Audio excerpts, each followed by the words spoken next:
résurrection de Jésus chez Luc, c'est accueillir un chemin où tout est nouveau. Cela commence dès la fin du chapitre 23. Un nouveau chemin s'est ouvert avec le larron, le centurion, Joseph d'Arimathie. Le tombeau est neuf. Et le sabbat, littéralement, commence à luire. Une nouvelle lumière est en train d'apparaître. Il n'y a pas de regret, pas de retour en arrière. Simplement, cela commence par ce 7e jour, le Shabbat. Est-ce que cela nous renverrait à la création, au 7e jour où Dieu s'est reposé? Est-ce que cela nous indiquerait que la résurrection est comme une nouvelle création?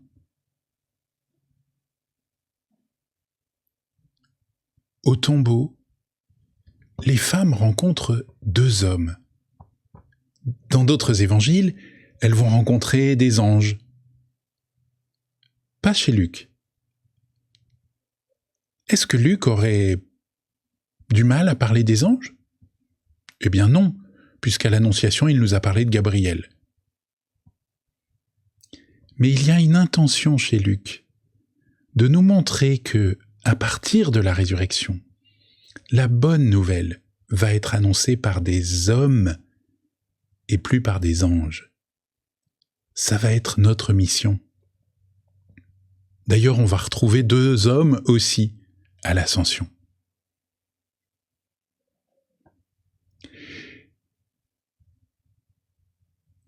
Luc, dans sa façon de parler de la résurrection, est très sobre. Il va tout d'abord parler d'une absence et d'une présence. Mais cette présence est comme voilée. Elle garde toujours l'apparence d'une absence. Le corps a mystérieusement disparu. Et il va nous proposer de vivre une expérience. Chez Luc, il n'y a pas de proclamation grandiose du style « Mon Seigneur est mon Dieu ».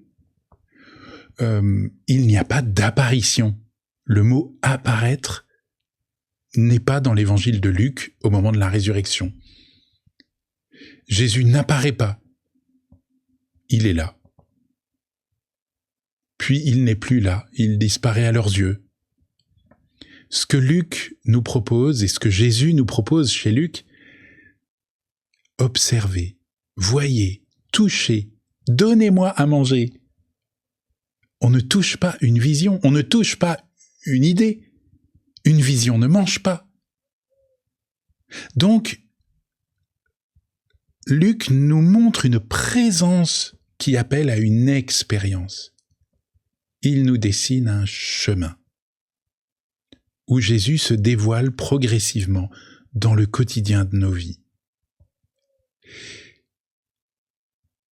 Et si les disciples ont peur, c'est de sa présence plus que de son absence. Ils ne croient pas dans leur joie. C'est-à-dire que leur sensibilité n'arrive pas à s'accommoder avec cette immédiateté. Les pèlerins d'Emmaüs accueillent un étranger, qui en fait est familier. Il les accompagne et leur fait vivre une conversion. Les pèlerins d'Emmaüs. Dans l'évangile de Luc, c'est la première apparition racontée. Étonnant. Luc nous montre un Jésus qui choisit 2 personnes quasiment inconnues. Le premier s'appelle Cléophas et le deuxième, on ne sait même pas qui c'est. Et il va aller passer quasiment une demi-journée avec eux le jour de sa résurrection. Il n'aurait pas mieux à faire venir sur la place du temple où il y a des foules. Non. Jésus choisit de rencontrer chacun dans la petitesse, l'humilité de sa vie et de partager cette humilité pour en faire un trésor de lumière, un trésor de sa présence. Dans le récit d'Emmaüs, la mémoire a une place primordiale. Il y a une succession de relectures, de faire mémoire de ce qui s'est passé dans ce texte. C'en est presque une caricature. Il parlait de tous ces événements, les derniers jours de Jésus. Puis il raconte les derniers jours de Jésus, mais également ses paroles et ses gestes. Il raconte le tombeau trouvé vide. Puis Jésus leur fait faire mémoire de tout ce qui se passe dans l'Écriture au sujet de lui. Puis il rompt le pain et leur fait faire mémoire de ces moments où il était avec lui. Et quand ils le reconnaissent, ils vont dire entre eux, « Notre cœur n'était-il pas tout brûlant ?» Ils relisent le chemin fait pour aller jusqu'à Emmaüs. Et puis, ils vont retourner à Jérusalem et raconter aux disciples. L'histoire de la résurrection, c'est une histoire sans perdant. Jésus n'a pas grand-chose à voir avec un super-héros ou un vengeur masqué. Il n'y a pas de perdant dans la résurrection. Pas de règlement de compte, pas de liquidation, j'ai tué les méchants, nous pouvons vivre en paix. Aucun reproche. Aucun reproche. L'histoire de la résurrection, c'est une histoire sans perdant. Je suis venu pour que les hommes aient la vie et qu'ils l'aient en abondance, dira Jésus dans Jean, chapitre 10, verset 10. Je suis pas venu pour les faire mourir ou pour me venger. Quelle que soit ma participation à la crucifixion de Jésus, quel que soit mon péché, Jésus ne me fait pas de reproches. Je m'attends au juge, je me retrouve à la maison, comme le fils prodigue.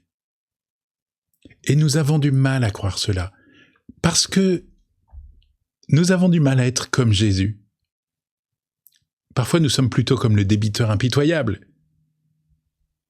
Nous avons du mal à croire à la miséricorde de Dieu. Prenez le temps de regarder Jésus ressuscité, d'imaginer la scène. Pas de reproche, pas de perdant, pas de victoire écrasante, pas de sous-entendu. Jésus est limpide. Il n'est qu'amour. Jésus ne nous fait que du bien. À la résurrection, Jésus introduit ses disciples à une nouvelle manière d'être avec eux. Il est là, il disparaît à leurs yeux. Il est présent et en même temps comme voilé. Cette nouvelle présence est renversante, tellement inattendue qu'elle est renversante. C'est quoi cette présence ? C'est le mode d'être de l'Esprit Saint. Jésus est en train de former ses disciples, d'abord de leur apprendre qu'il est bien ressuscité, et puis ensuite de les former à cette nouvelle manière d'être, parce que après l'ascension, après la Pentecôte, Dieu avec nous, c'est l'Esprit Saint. Alors voilà, Jésus, dans cette grande délicatesse, cette façon d'être qui est humble, nous éduque à la manière d'être de l'Esprit Saint. Et cette présence est bien réelle, comme celle de l'Esprit Saint. Ce n'est pas une vision, c'est une expérience à vivre.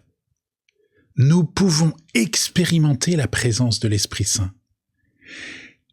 L'Esprit est cette présence bienveillante et il attend de se faire connaître. Mais en nous, il faut qu'il y ait ce creuset, ce vide intérieur, cette non-suffisance, ce manque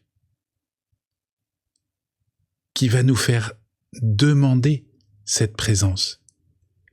Quand je reconnais en moi ce manque, ce vide intérieur, je peux accueillir l'intimité du ressuscité par l'Esprit Saint qui me rejoint dans mon quotidien.